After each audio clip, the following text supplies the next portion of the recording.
Dianne, thanks for letting me come over here today. Just to touch base. You're welcome. Do you remember when we first met? Yes. What was going on in Scott's life at that time? He was in the hospital getting ready to do his radiation treatments. And we had an appointment for our radiation treatments, and like the day or two before they started, he had this phantom pain in where his arm and shoulder used to be, and it just got out of control. And the medicine that we had was not taking care of it, and we rushed to the hospital, and Because of the pain. because of the pain.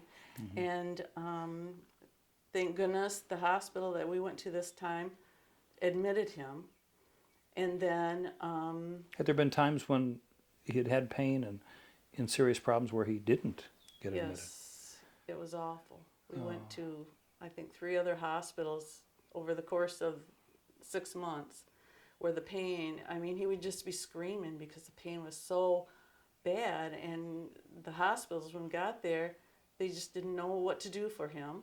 And they would, give him some morphine and say, okay, we, took care of your pain and go home now. And I was just like, No, not really. yeah, what am I going to do when we get home and this pain starts again? Give me a plan. Yeah, Give the me medicine wears off. Yeah. Right. Okay, so it was about a year after the surgery that, Yes. that's not too unusual that it crops up later. Did he have a hard time convincing anybody that he had really had pain in the absent limb there?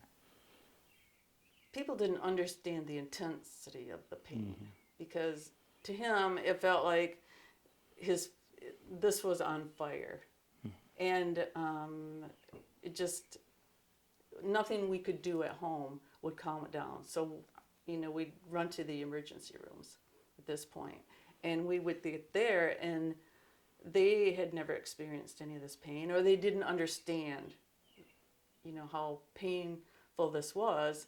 And so they would just maybe give him morphine and send him on his way. So this happened about, every couple months. It would, just this pain would intensify, and then it seemed like we'd get a handle on it. What I remember that afternoon that I saw him and met you for the first time was, I think agony would be even perhaps a light word. It had been a long time since I had recalled seeing anybody in the extent of pain that he was in, almost to the point of delirium, where he really couldn't even hardly carry on a meaningful conversation Right. because of the extent of pain. And I remember his doctor telling me also that he hadn't remembered seeing anything this extreme, and that told me what you just said, that he really wanted to die because the pain was so bad. And part of the discussion was, do we need to go to the concept of the intervention is sometimes referred to as palliative sedation, in which we basically sedate people so that they don't have to be experiencing the pain, that they can just be sleeping instead of being in pain. And so that's what I remember of that first encounter in terms of the severity of that. And how did your doctors explain who I was or what I did? Did they say anything other than just he takes care of pain? He mentioned palliative care. Did you have any idea what that meant? No, Okay. had never heard of it. And but we were like, yes, make an appointment. Whatever takes care of this pain. Because this rushing to the emergency room, not getting any answers, not knowing what to do when he'd have a pain attack, because going to the emergency, if we didn't call an ambulance and I drove him to the emergency room, that would mean sitting in the waiting room for hours until he could be seen. But if we went by ambulance, at least they would get him in a room right away. That takes him up the triage ladder there a little bit. And I think about Scott, and I often tell people I have a really, really deep bag of tricks. Complex symptom management is what we in palliative care do. And so we sometimes have to go really, really deep in our bag to find that out. It is a specialty of medicine. We're specially trained for doing those sorts of things. Not everybody has access or understanding of those tools that we used. So I was using drips for him that typically would not be understood or used in the hospital setting, or even especially as an outpatient. Well, it was wonderful because he could come home and leave the hospital, even though he had IVs and he was carrying pumps around with him. Mm-hmm. He could function, and his pain level, for the most part, was at a level of 2, which was something he could live with. Mm-hmm. And he, got to go back to work part-time. We were at a pretty good place. As you think back on, the different, resources that you were able to take advantage of, and the different people that have, kind of came in and out of your life, and you think about palliative care, if you hear that word or you hear that phrase in any context, what pops into your mind in terms of what the connection, emotional reaction do you have to the term palliative care?